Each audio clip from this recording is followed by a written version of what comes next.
پھر کیا دیکھتے ہیں حضرت عیسیٰ علیہ السلام کہ پھر وہ کیچڑ سے چھلانگ لگاتی ہے اور پھر دریا میں ڈال مارتی ہے، تو پھر جیسے تھی وہ ویسے ہی ہو جاتی ہے۔ یہ عمل ایک بار نہیں، دو بار نہیں، بلکہ اس جانور نے وہ عمل 5 بار کیا۔ کتنے بار؟ 5 بار کیا۔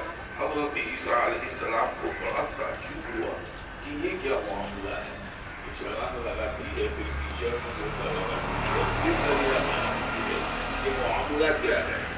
اللہ کی بارگاہ میں عرض کی پروردگار، اس کا یہ مشغلہ میری سمجھ سے باہر ہے۔ تو اللہ تبارک و تعالیٰ کی آپ طرف سے آواز آتی ہے، اے روح اللہ علیہ السلام،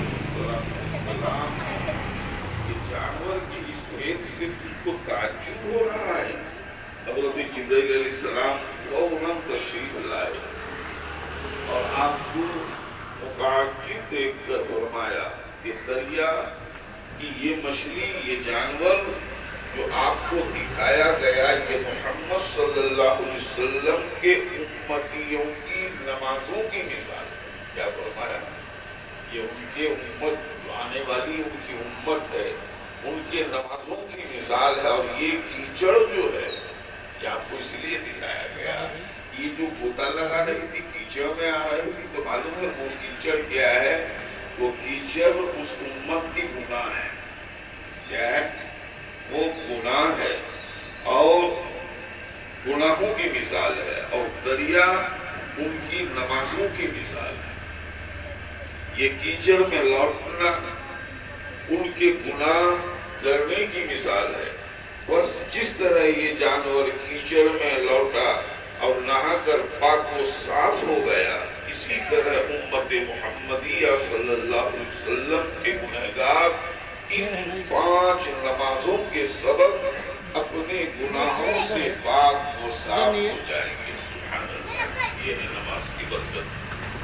یہ ہماری کس قدر سعادت مندی ہے، خوش قسمتی ہے کہ اللہ تبارک و تعالیٰ نے ہم پر نماز فرض فرمائی، اور بتقاضائے بشریت جو گناہ ہم سے سرزد ہو جاتے ہیں وہ نماز کی برکت سے اور اپنے فضل و کرم سے اللہ ہمیں معاف فرما دیتا ہے۔ یہ واقعی ہمارے پروردگار کا بے حد ہم گنہگاروں کا کرم ہے۔ اللہ کی بارگاہ میں آپ دعا کیجیے کہ اللہ تبارک و تعالیٰ ہم سروں کو بند بندہ نماز پڑھنے کے موقع کی نصیب عطا فرمائے۔ حضرت سیدنا عبداللہ ابن عمر رضی اللہ تعالیٰ عنہما سے روایت ہے کہ سرکار مدینہ سرور قلب و سینہ صلی اللہ تعالیٰ علیہ وسلم ارشاد فرماتے ہیں، جو صبح کی نماز پڑھتا ہے وہ شام تک اللہ تبارک و تعالیٰ کے ذمہ کرم ہے۔ کیا سمجھا؟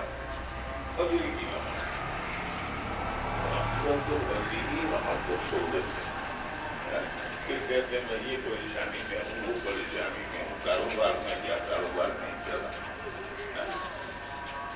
مطلب گناہ کا کام ہم ہی کرتے ہیں اور ہم پھر شکوا بھی ہم ہی کرتے ہیں۔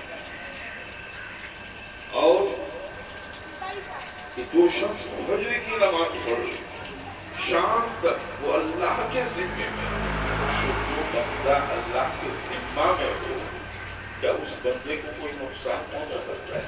کیونکہ وہ اللہ کے ذمہ کرم ہے۔ ایک دوسری روایت میں ہے کہ اللہ تبارک و تعالیٰ کا ذمہ نہ کرو، یعنی اللہ نے جو ذمہ لیا ہے وہ ذمے کو نہ کرو، جو اللہ کا ذمہ کرے گا اللہ تبارک و تعالیٰ اسے عمدہ کر کے دوزخ میں ڈال دے گا۔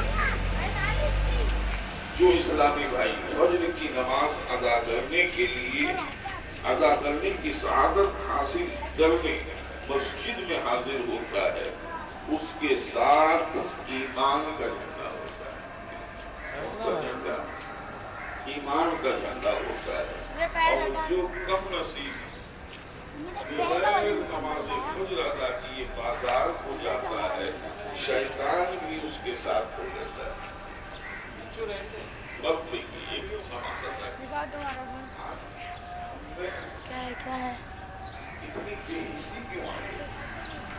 آج پوری دنیا میں دیکھیے ہم پریشان ہیں، لیکن ہم کبھی اپنے گریباں میں جھانک کر دیکھتے ہی نہیں کہ یہ پریشانی ہم پر کیوں آئی، یہ دکھ اور یہ مصیبت ہم پر ہی کیوں آئی، یہ ہم کبھی نہیں دیکھتے۔ بس یہ پریشانی ہے، وہ پریشانی ہے، بس اپنی پریشانیوں کا گن ہم گاتے ہیں، لیکن ہم گھر کیا نہیں، اس پر ہماری نگاہ، یہ پریشانی ہم پر کیوں آئی اس پر ہماری نگاہ نہیں پڑتی۔